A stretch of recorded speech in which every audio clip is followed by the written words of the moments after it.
On court proche des 30 $ le baril fait le bonheur de tous les automobilistes, qu'ils conduisent des SUV ou des berlines.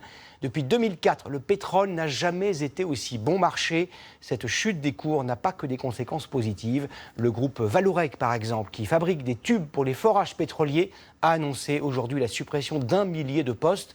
D'autres entreprises françaises très performantes sont également fragilisées. Jérôme Garot, Sharif Souari et Christophe Miolac ont enquêté. Valéry Da Silva extrait le pétrole en France depuis 20 ans. Et jamais il n'a vu une telle crise. Ces puits sont restés très rentables du temps où le baril se vendait à 100 $, contre 30 à présent. Si le baril de Brent descend encore, on va se poser effectivement des questions pour savoir si on doit suspendre certains puits, certains gisements. Ici, dans le bassin parisien, produire un baril coûte 26 $. L'entreprise ne gagne presque pas d'argent. Pour s'adapter, il faut s'attaquer au plus gros poste de dépenses.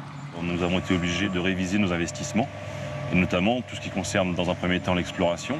Résultat, les sous-traitants de l'industrie pétrolière sont touchés de plein fouet, y compris les plus importants. Ces bateaux d'exploration sismique naviguent d'habitude au large de l'Angola ou dans le golfe du Mexique à la recherche de pétrole. Aujourd'hui, ils sont bloqués dans le port de Dunkerque. On arrive là dans la salle qui est au cœur des opérations quand le bateau est en activité et qui aujourd'hui est malheureusement dépouillé. On voit effectivement, là, normalement, c'est un mur d'écran. Des bateaux à 250 millions d'euros entièrement désarmés.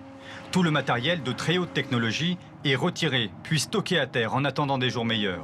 En 2013, la flotte de cette entreprise française, leader mondial de l'exploration, comptait 21 navires comme celui-ci. Aujourd'hui, il n'y en a plus que 5. Pour le groupe, une restructuration complète était nécessaire. Ça a été très violent puisque nous étions à peu près 11 000 personnes à fin 2013. Nous sommes aujourd'hui 7 700 personnes et nous prévoyons de tomber autour de 6 700 personnes à la fin du plan que nous avons annoncé au mois de novembre.